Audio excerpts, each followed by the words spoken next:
दोस्तों, हिंदी शास्त्रों में स्त्री का स्थान कहाँ है? आज हम इसी पर बोधि सुविचार चैनल के माध्यम से चर्चा करेंगे। वैसे स्त्रियां धर्म के बिना नहीं रह सकती, धार्मिक बहुत होती है और धर्म ने उन्हें क्या दिया है, इस पर विचार करना चाहिए। जब हम इतिहास के पन्नों को पलटते हैं और 1862 के पहले का इतिहास जब देखते हैं तो हमें ये दिखाई देता है कि स्त्री का सम्मान और स्वाभिमान कहाँ पर है। कहने को तो स्त्री देवी है, वह किसी की माँ है, किसी की बहन है, किसी की बेटी है। पर जब अधिकार की बात आती थी 1862 के पहले, तो पुरुष सत्ता के हमेशा विपरीत ही रहती थी। शास्त्रों में तो स्त्रियों का वही स्थान है जो भारत के शूद्रों का है, चाहे वो स्त्री ब्राह्मण की हो या चाहे क्षत्रिय की हो या वैश्य की हो। शूद्र की स्त्रियों का तो कहना ही क्या है, जब शूद्रों का ही स्थान कोई नहीं था, स्वाभिमान नहीं था, सम्मान नहीं था, तो स्त्रियों की तो बात ही छोड़िए। ब्राह्मण स्त्रियों को भी शूद्र ही कहा गया है। उनका जीवन गुलामों की तरह ही था। अंग्रेजों के शासन काल के बाद जब ज्योतिबा फूले शिक्षा आंदोलन किया और शिक्षा के लिए उन्होंने काफी जोर दिया, तभी कुछ अधिकार मिले थे। लेकिन शास्त्र परंपरागत होने के कारण पुरुष शिक्षा स्त्रियों को नहीं देने देते थे, क्योंकि उनका ये कहना था कि स्त्रियों को शिक्षा देना हमारे शास्त्र संगत नहीं है। आगे हम मुगल काल में जब जाते हैं और वहां भी देखते हैं कि स्त्रियों को कहीं भी सम्मान दिखाई नहीं दे रहा है। वो लोग तो मीना बाजार भी लगवाते थे। तो आप समझ सकते हैं कि मुगल काल में स्त्रियों का स्थान क्या था। मुगल काल में ही अकबर के दरबार में 9 रत्न थे। इन 9 रत्नों में अधिकांश या सभी ब्राह्मण वर्ग के ही थे। उनमें से एक तुलसीदास भी थे, और तुलसीदास ने तो अकबर के समय में ही एक काव्य ग्रंथ लिखा जिसको कहते हैं रामचरितमानस। उस रामचरितमानस में ही उन्होंने एक चौपाई लिखी कि ढोल गंवार शूद्र पश नारी सकल ताड़ना के अधिकारी। मित्रों, यहाँ पर ढोल और गंवार शूद्र, ये सब क्या हैं? ताड़ना के अधिकारी। इनको पीटना चाहिए, दंडित करना चाहिए, दंड देना चाहिए। वही स्त्री का भी था, जो पुरुषों का था, जो शूद्रों का था, शूद्र पुरुषों का था, वही स्त्रियों का भी था। और ये स्त्रियां किसी की भी हो, वो सब शूद्र में ही आती है। तो आखिर ये कौन लोग थे जो इस तरह की बातें अपने काव्य ग्रंथों में लिखते गए? भारत की एक बहुत बड़ी आबादी होने के बावजूद भी इन्हें इस तरह के लेखन कार्य किए जा रहे थे, इन्हें कोई सम्मान नहीं दिया गया। क्यों इनमें इंसानी सभ्यता नहीं थी? क्या बिल्कुल इंसान को समझते ही नहीं थे? भारत के 85% जनता को ये लोग मनुष्य ही नहीं समझते थे। अतः हम मनुस्मृति के अध्याय 10 के चौथे सूक्त, जो चौथा मंत्र है अध्याय 10 का, उसमें मनु क्या लिखते हैं कि ब्राह्मण, क्षत्रिय और वैश्य, इन्हीं 3 वर्णों का द्विजाति कहते हैं। यानी जो द्विजाति हैं वो 3 वर्ण ही हैं, ब्राह्मण, क्षत्रिय और वैश्य।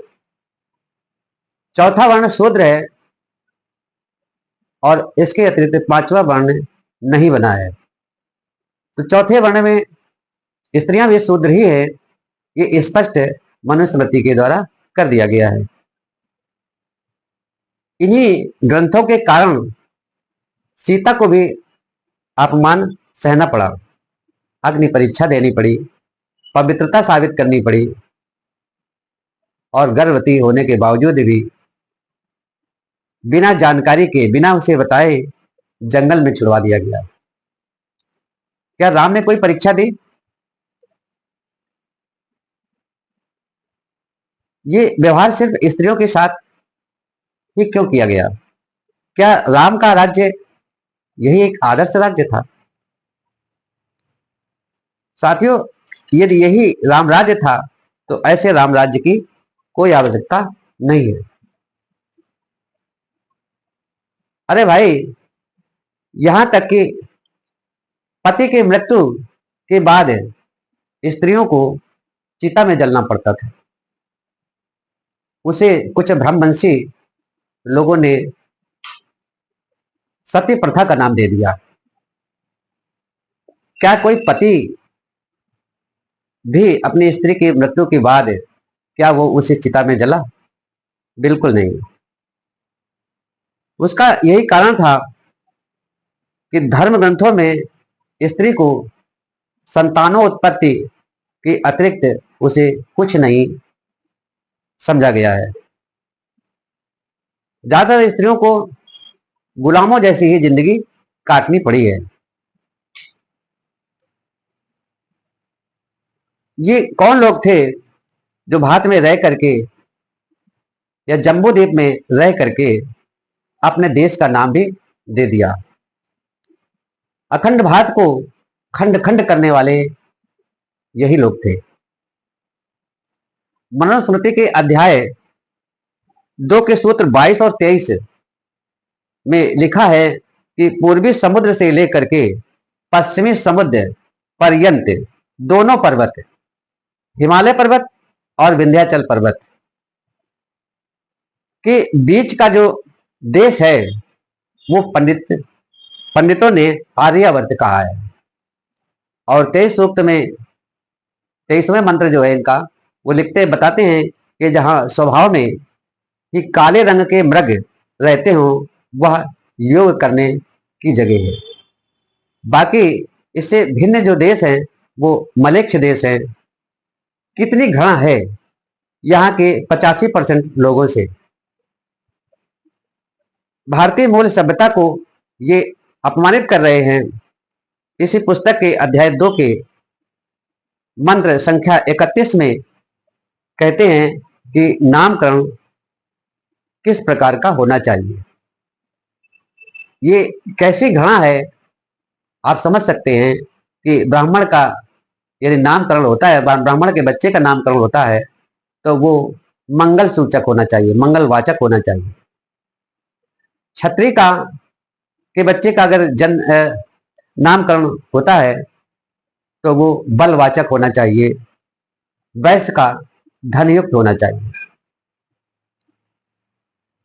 लेकिन शूद्र का या शूद्र के बच्चे का यदि नामकरण किया जाता है तो उसका निंदावाचक होना चाहिए। ये शूद्रों से कितनी निंदा करते थे। कहते हैं निंदावाचक शब्द होना चाहिए, नाम होना चाहिए।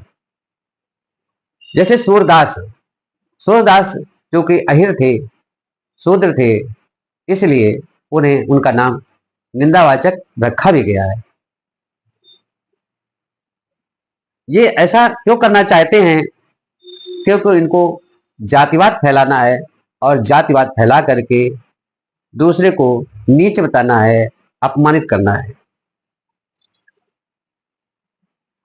और इन नामों से पता चल जाए कि कौन व्यक्ति या कौन बच्चा किस वर्ण का है, क्योंकि वर्ण के आधार पर ही लोगों से व्यवहार करते थे, उनके साथ न्याय करते थे। मनुस्मृति के अध्याय 3 के 56वें मंत्र में लिखते हैं कि यत्र नार्यस्तु पूजते रमन्ते तत्र देवता। अर्थात जिस कुल में या जिस घर में स्त्रियां सम्मानित होती हैं, उस कुल से देवता प्रसन्न होते हैं। यहां पर इसमें समस्त स्त्रियों की बात नहीं है। ऐसा नहीं है कि सभी समस्त स्त्रियों का सम्मान करते हैं। ये कुछ परिवार की स्त्रियों को ही सम्मान करते थे, और कुछ श्रुतियों में तो यहां तक स्त्रियों को कहा है कि ये स्त्रियां सभी पाप योनि है, चाहे वो किसी भी वर्ण की हो। चारों वर्णों में चाहे वो ब्राह्मण, क्षत्रिय, वैश्य और शूद्र किसी भी वर्ण की हो, वो पाप योनि ही कहलाती है। स्त्रियों का सम्मान कभी भी हिंदू धर्म के ग्रंथों में स्त्रियों को सम्मान नहीं दिया गया है। साथियों,